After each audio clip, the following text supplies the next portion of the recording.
Bueno, muy bien, nos metemos en la próxima entrevista que les hemos planteado a ustedes para esta mañana. Mejorar la formación docente, establecer metas educativas, mejorar el sistema curricular. Estas son algunas prioridades que están mencionadas en el informe del Instituto Nacional de Evaluación Educativa que ha sido presentado en las últimas horas. Se remarca allí que el 25% de los estudiantes termina el ciclo de educación obligatoria a los 18 años. Hay un tema que 4 de 10 alumnos termina el ciclo de secundaria. No hay lineamientos específicos para la asignación de recursos y que la población más vulnerable, se dice, es la que de alguna manera se presenta con más desfavorecida, es decir, presenta algunas inequidades en el informe. Vamos a profundizar sobre este tema a partir de este momento en diálogo con Giselle Turporres y Alejandro Maiche, que son representantes del organismo.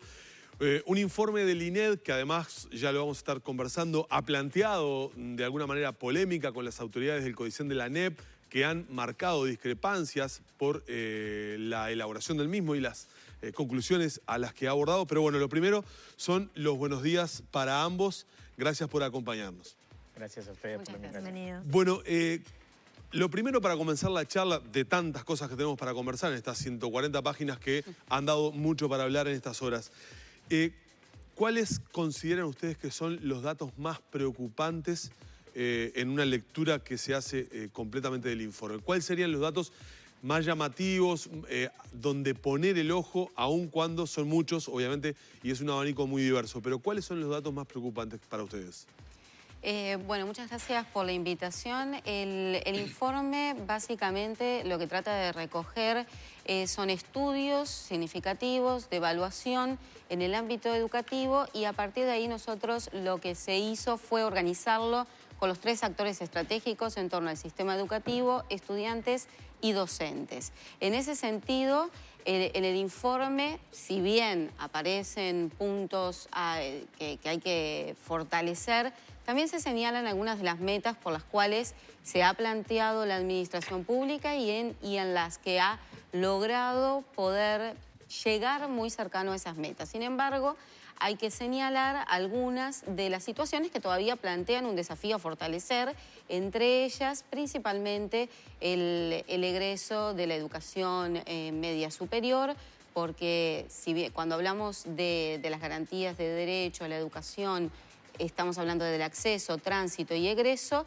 y en esos términos el acceso ha avanzado muchísimo desde lo que podemos decir la educación obligatoria, desde los niveles iniciales en el tránsito y en el egreso también hasta la educación media básica.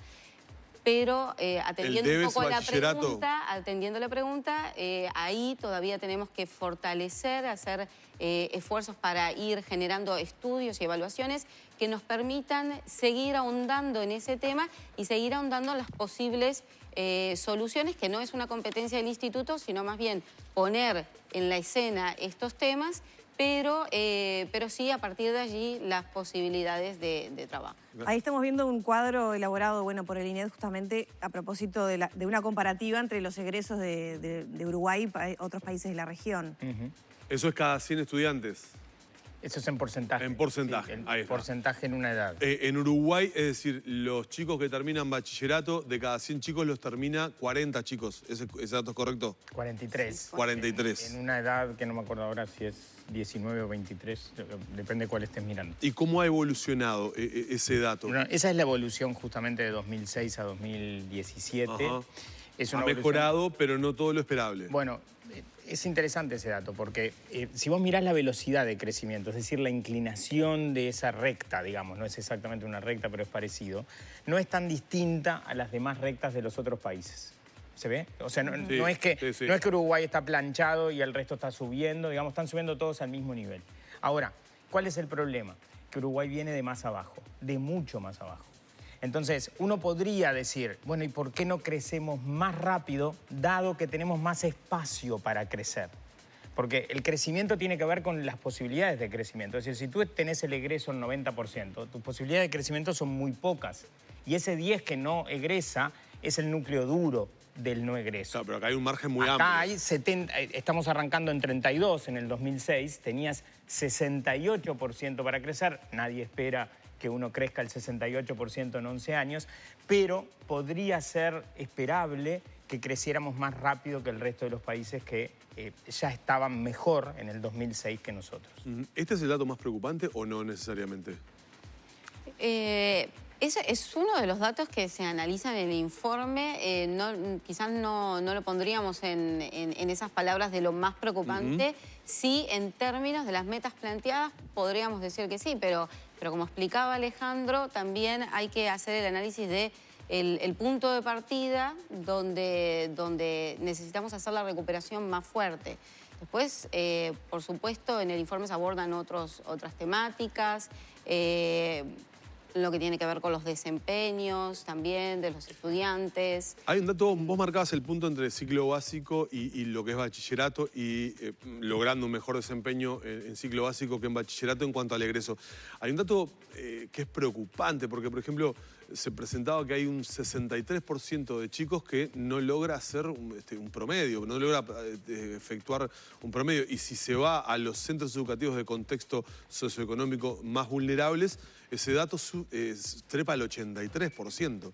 Eso es, marca inequidades allí. Bueno, este es un dato que también se hacía referencia en el informe, que no es una cuestión netamente novedosa y por eso es quizás el énfasis en lo que puede ser un dato que preocupa porque tiene ya un histórico en el país y en realidad la idea es poder seguir trabajando hacia eso. Dentro de esos desempeños, las inequidades sí están más acentuadas en los contextos desfavorables, pero también hay programas de escuelas y de ofertas educativas en los que se pueden señalar algunos desempeños mejores, pero nosotros aún no hemos hecho evaluaciones de esos programas, de lo cual sería interesante.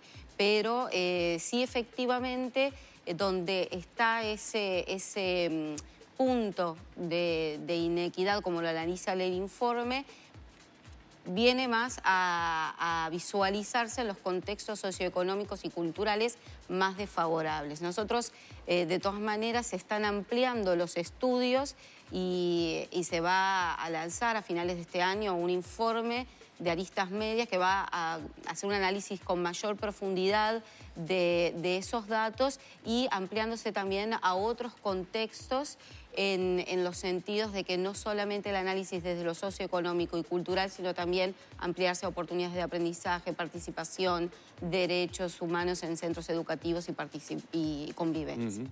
En cuanto a las metas que se acercan a lo logrado, que usted mencionaba, bueno, por un lado lo desfavorable y por otro lado los aspectos positivos, ¿qué se destaca ahí? Hay metas que se han incluso superado. Por ejemplo, en educación inicial, Uruguay tiene el patrón inverso al que mostrábamos recién. Uruguay está mucho mejor que el promedio de la región, tanto en cobertura como en universalización, digamos, en 4 y 5. Y después hay metas que el sistema ha logrado. Por ejemplo, el sistema se planteó que el 75% de los adolescentes de 16 años, creo que era, terminaran tercero de liceo, es decir, tercero de media, ¿no? Y estamos en el 75,4, uno podría haber dicho aprobado, justito, pero aprobado, ¿no? Ese tipo de cosas están planteadas también en el informe y obviamente son positivas. Después podría estar, que también es una discusión interesante, si esa meta era realmente ambiciosa o era más bien parsimoniosa. Y esa es otra discusión que todavía no ha aflorado, pero ojalá aflore, porque también es interesante cuestionar las metas que se pone el sistema, ¿no? Tenemos para compartir, y seguramente ustedes ya lo han escuchado, nosotros simplemente es para contextualizar con nuestra audiencia un fragmento de lo que fue, podríamos decir, la respuesta del presidente ANEP, Wilson Neto, ayer tras conocer los resultados del informe. Consideró que es un informe que realiza recortes y es muy fragmentado, que no está a la altura para ser un informe que refleje el estado de situación de la educación, que hay ausencias importantes. Veamos cuál fue la respuesta de Neto al conocer este informe. En términos generales, yo me gustaría hacer dos precisiones. La primera, lo dijo la presidenta del INED y lo compartimos, creo que toda la ANEP lo comparte, el hecho de que es un informe que realiza recortes, que es muy fragmentado, que no establece líneas en el propio informe para conclusiones generales, ni establece líneas con los informes anteriores, y que por tanto no puede estar dentro de un estatus que se denomine Informe de Estado de Situación de la Educación 2017-2018. Eso compartimos totalmente. En realidad hay ausencias importantes, toda la modalidad de educación tecnológica ha tenido un incremento enorme, no aparece en el informe. Bueno, recortes, fragmentaciones, metodologías que hacen difícil de pensar que es un documento que tiene, digamos, un proceso sistemático y que es abarcativo de la educación en el país. Por tanto, no está a la altura como para poder denominarse un informe que refleje el estado de situación de la educación. Ese es en primer lugar. En segundo lugar, que parece importante, es que establece una serie muy importante, ustedes lo observaron ahí, de mejoras en el sistema en estos últimos 10 años. Pero no tiene una sola mención a las políticas que llevaron a ese logro. O sea, habla en términos de política en sus conclusiones, en la necesidad de establecer políticas en el marco educativo, pero no las aborda, no las investiga, no las evalúa, no ve su impacto. Están ausentes absolutamente las políticas que llevaron a, en esta década, lograr los informes claramente de mejora que el informe manifiesta. Por tanto, no es un informe que analice las políticas educativas y por tanto no puede hacer recomendaciones en términos de política. O sea, es en términos de resultados, una fotografía. Por tanto, en ese sentido, va a haber que seguir trabajando. Y bueno, y creo que, insisto, como expresó la presidenta de INED, para poder hacerse realmente un estado de situación hay que leer muchos informes, hay que analizar, y esto claramente no... Es una lástima, realmente es una lástima. Pero ojalá tuviera elementos críticos hacia las políticas para poder introducirnos en ellas y hacer evaluaciones, ¿sí? Pero ni siquiera las considera. Por tanto, va a ser seguramente muy poco lo que se pueda extraer como para poder seguir trabajando. Y bueno, seguiremos en ese sentido, ¿no? Hay muchos informes, hay muchos trabajos que siguen estando presentes en el país. Las preocupaciones son compartidas, los desafíos son compartidos, pero bueno, tendremos que seguir trabajando en ese sentido. Tiene muchas inconsistencias, tiene muchas carencias y bueno, seguramente también tendrá algunos elementos interesantes como para poder tomarlo como tantos otros documentos que hoy existen en el país. Bueno, debo confesarles, Giselle, Alejandro, que se hace difícil. Pensemos que esto es lo que normalmente el ciudadano común recibe. La persona que no está vinculada en ningún aspecto al tema educativo, sino que su contacto con la educación es el contacto que tiene a través de lo que recibe de sus hijos. Y esto es lo que recibimos permanentemente, ¿no? Es casi yo interpretaría un trabajo inútil, del que se puede rescatar muy poco. ¿Dónde estamos parados? ¿Alguien nos puede decir? Porque cuando yo escucho, perdón, estoy hablando de palabras de jerarcas, que Neto es el Varela de la educación, y lo escucho a Wilson Neto hablar, digo, ¿qué estamos haciendo esta nota acá? Tal vez... Perdonen que sea tan duro pero quiero interpretar lo que le pasa a la gente, a quien está por fuera del ámbito educativo. Lo que habría que hacer también es porque no necesariamente el televidente que en este momento nos está mirando tiene por qué saberlo, que el INED fue un organismo creado con independencia técnica del CODICEN de la ANEP. Digo, para poder contextualizarlo y entenderlo. Entonces, volviendo a esas palabras, que obviamente son duras para con el informe, pero además de ser duras, me dan esa sensación de decir, esto es inconsistente, a esto le faltan datos, está fragmentado. ¿Dónde estamos parados? Esa es la pregunta. Mira, yo creo que es muy bueno que estos temas surjan. Y esa es la primera cosa que me parece que hay que decir. Es decir, este es el tercer informe de la educación y aunque no hablamos exactamente todavía de los datos, evidentemente hablamos de más cosas de educación en este que en los anteriores, donde, por ejemplo, de lo que se habló fue de la ausencia de las autoridades, o en el primero, de lo que se habló fue de la renuncia posterior del director ejecutivo de aquel momento. Es decir, me parece que hay algo que tenemos que entender todos, y es la cultura de la evaluación es algo que no se hace así y surge, y lo tenemos todos, de alguna manera, esa resistencia natural a la evaluación. Pero acá hay otros cuestionamientos que van más allá, que es un cuestionamiento a la técnica, o sea, a la técnica con la cual se realizó la técnica estadística y la validez de los datos técnicamente hablando, más allá de si me gustan o no. Que creo que es a lo que tú te referís. No, yo iba a ir ahora justamente. Hay varios cuestionamientos, no son solo técnicos. Los técnicos yo creo que justamente son los que menos fuerza tienen, porque en realidad hay equipos técnicos conjuntos que hacen los datos y que en un informe que va a sacar ahora el CODICEN y que seguramente se haga público, lo primero que reconocen es que desde el punto de vista estadístico está. Ahora, también es cierto lo que dice Neto, ¿verdad? Es decir, esto es un recorte. es el recorte que hace el equipo técnico del INED, que está muy bien que sea juzgable. Porque nosotros no pretendemos tampoco que nadie hable de lo que nosotros hacemos esto y ya está bien y ajá, no está muy bien. Lo que pasa es que habría que también ver sobre la mesa qué otros recortes se hubieran podido hacer. Quizás sea el momento ahora de poner sobre la mesa otros estudios que contradigan o no al INED y que eso sea fuente de futuros estudios para el INED. Y a mí me interesa particularmente una cosa que vos dijiste, Humberto. Nosotros no consideramos que el informe sea para el CODICEN.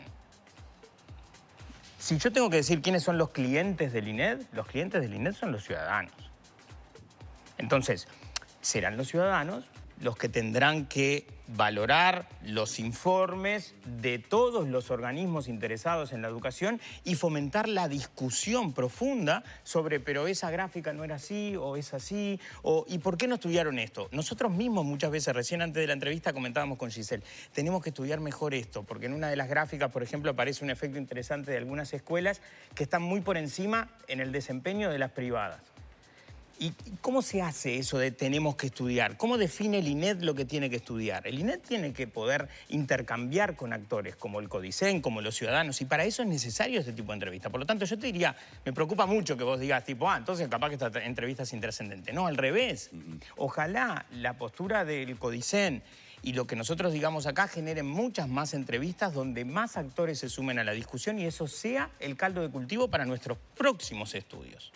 Y que la ciudadanía sea la que nos marque la agenda en el sentido de queremos que estudien esto, queremos que hagan un diseño experimental para ver por qué esta escuela funciona bien, siendo de contexto, por ejemplo, muy desfavorable. ¿Este estudio puede ser generalizable al estado estado de situación actual de la educación del Uruguay? Yo, personalmente, creo que es un recorte. El estado de la situación del Uruguay es mucho más amplio. Y si acá tenemos 140 páginas, capaz que hay que escribir 2000.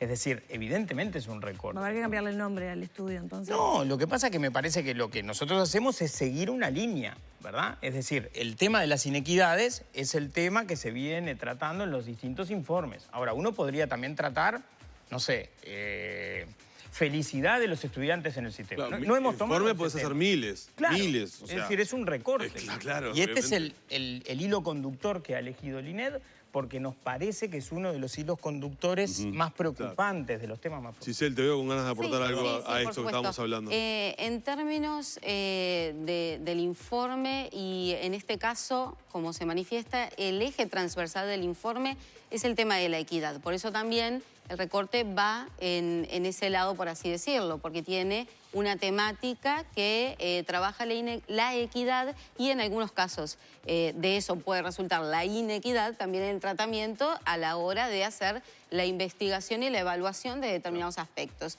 Y por otra parte, también destacar que en algunos capítulos hay información sobre un nivel educativo y en otros, en algunos casos está más enfocado en primaria, en otros casos más en secundaria, y eso también responde a procesos de obtención de la información, de lo que tenemos a disposición. Te quería preguntar eso, porque una de las cosas que dice Neto es la carencia y la ausencia de muchos datos.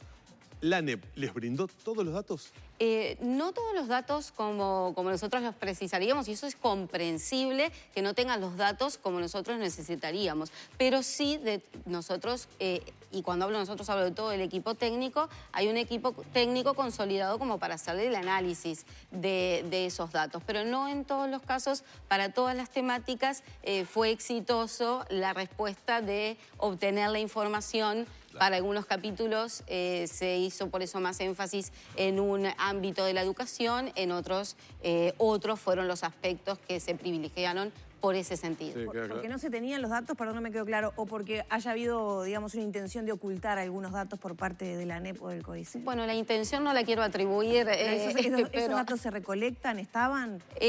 Los datos puede ser que no estén sistematizados de la forma en que nosotros necesitábamos como para poder trabajarlos y quizás por eso no se enviaron. Pero no quiero atribuir una intencionalidad a eso, pero sí me parece importante destacar que el recorte también responde al acceso a la información. Bueno, tenemos la... Sí, hay mucho más tiempo para hablar y temas, ¿no? Y sabemos que Alejandro está con compromisos en otro lado. Es un tema tan vasto que la prueba está la polémica que ha generado desde hace tiempo. De alguna manera, en forma permanente, estamos hablando del tema educativo. No nos olvidemos que estamos en campaña electoral. Los partidos políticos que están en esta campaña le han dado a la educación un capítulo importante. Este informe tuvo un preámbulo, un capítulo anterior, que era sobre si efectivamente el codicen de la ANEP y Wilson Neto habían dicho que no se divulgaran antes de las elecciones o no. Que fue noticia y estuvimos charlándolo durante mucho tiempo. Bueno, eso demuestra la importancia y estaremos nuevamente seguramente tratándolo. El agradecimiento, tienen otros compromisos, queremos liberarlos, muy amables realmente por haber estado con nosotros. Perdón, ¿disponible para la ciudadanía dónde está ese informe? Sí, en la página web del INED. Le dejamos una copia también, en la página web del INED está disponible para todos. Porque ahí pueden ingresar y leer todo completo. Correcto, cerramos por aquí la entrevista. Muchas gracias. Gracias.